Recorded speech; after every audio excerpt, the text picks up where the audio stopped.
Buen día. En esta ocasión hablaremos sobre la tabla periódica. A medida que se fueron descubriendo más elementos, fue necesario organizarlos en algún tipo de sistema. Fue entonces cuando, aproximadamente a finales del siglo XIX, algunos científicos se dieron cuenta que habían elementos que tenían cierta semejanza y que se comportaban de manera muy parecida. Entonces, en el 1872 vino un químico ruso y ordenó los 60 elementos que conocían en ese entonces, porque no existían, conocían en ese entonces. Entonces él vino y los fue ordenando conforme en masa creciente, o sea, los que menos masa tenían los colocó primero y entre más masa tenían se iban alejando del principio. Fue entonces como en la actualidad existen 118 elementos y todos estos van a formar lo que conocemos como una tabla periódica de los elementos. La tabla periódica de los elementos se van a clasificar o ordenar en periodos y grupos. ¿Pero qué es un periodo? Entonces, vamos a decir que un periodo va a ser cada fila horizontal que contenga la tabla. Por ejemplo, el periodo 1 va a ser esta fila horizontal de acá y va a estar conformado por el elemento del hidrógeno y el helio. El periodo 2 estará conformado por el litio, berilio, boro, carbono, nitrógeno, oxígeno, flúor, neón. Y así puedo ir diciendo todos los elementos que conforman los distintos periodos. O sea, todas las filas horizontales en la tabla serán periodos. Se preguntarán estas dos filas de acá qué hacen, están fuera de la tabla. Estas dos, estas se conocen como lantánidos y van acá. Si con acá miren, del 57 al 71 son estos, de acá para acá. Todos estos de acá para acá van acá. Y los actínidos del 89 al 103 van acá. Estos, o sea, los lantánidos pertenecerían al periodo 6 y los actínidos al periodo 7. Entonces, que quede claro que el periodo va a ser las filas horizontales de la tabla. También tenemos al grupo. Los grupos van a ser las filas verticales. Por ejemplo, el grupo 1 va a estar conformado por hidrógeno, litio, sodio, potasio, rubidio, cesio y francio. Y así les puedo mencionar todas las filas.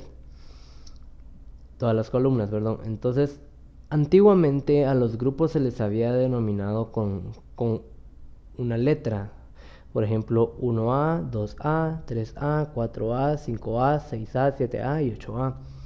Y a los de acá en medio se les había asignado la letra B, y empezaban con 3B, 4B, 5B, 6B y así.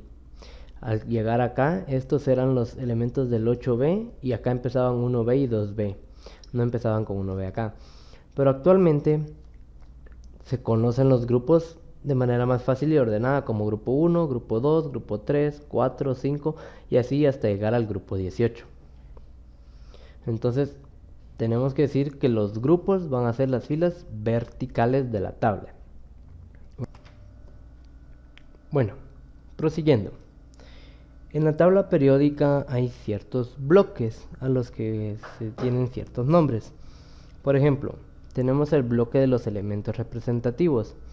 Estos van a ser aquellos elementos que forman parte de los grupos anteriormente conocidos como grupos A, grupo 1A, 2A.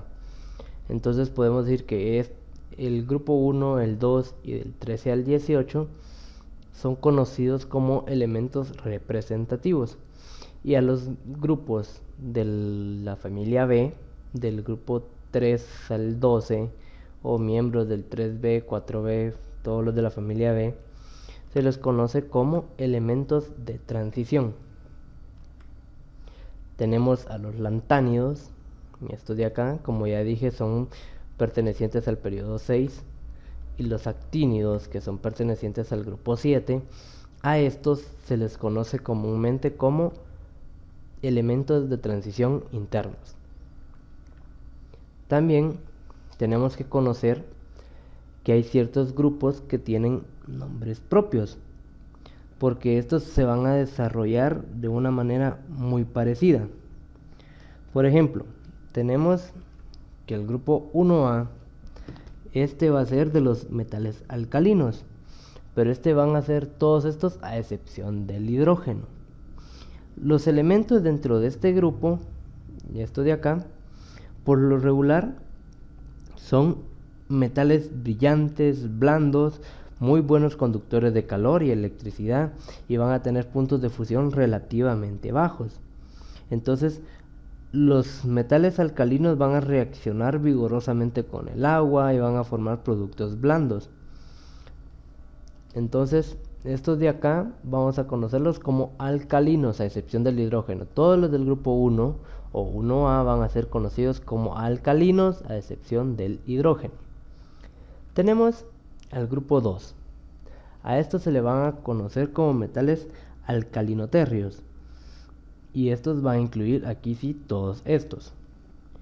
Los metales alcalinoterrios van a ser metales brillantes como los del grupo de los metales alcalinos, pero su reactividad va a ser un poco menor a la de los alcalinos.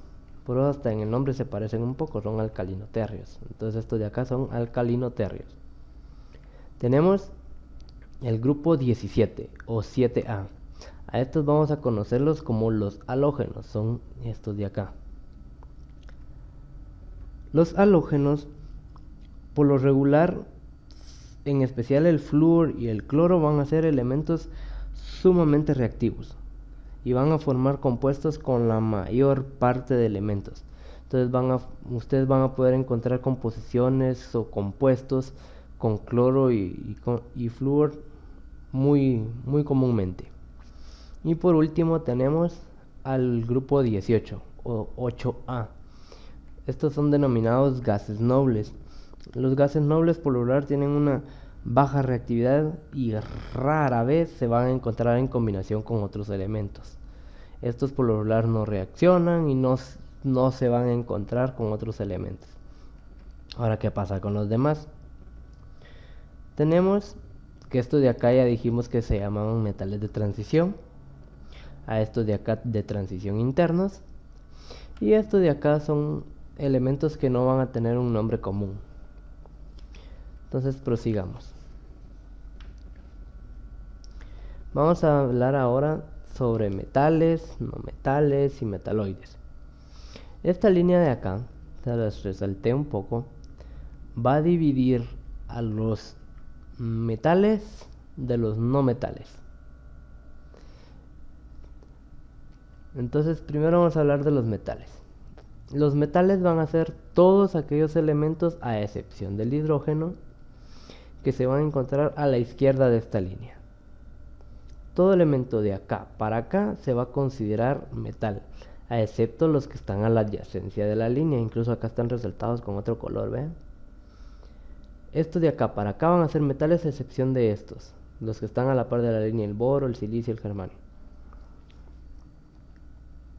Y los elementos de la línea de acá para acá van a ser llamados no metales, que son estos de acá, incluyendo el hidrógeno. Acá sí se cuenta el hidrógeno, porque el hidrógeno entra como no metal.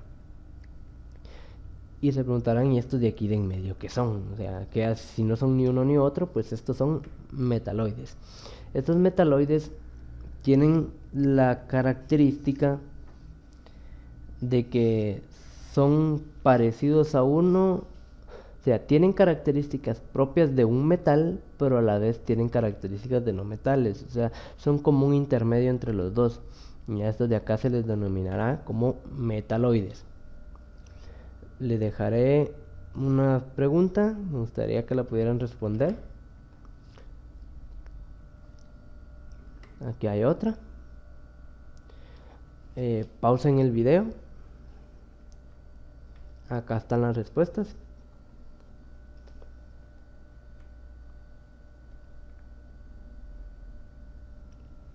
Y como siempre les dejo la bibliografía que utilizo. Y por favor no olvides suscribirte si este video te ayudó y compartir con tus amigos.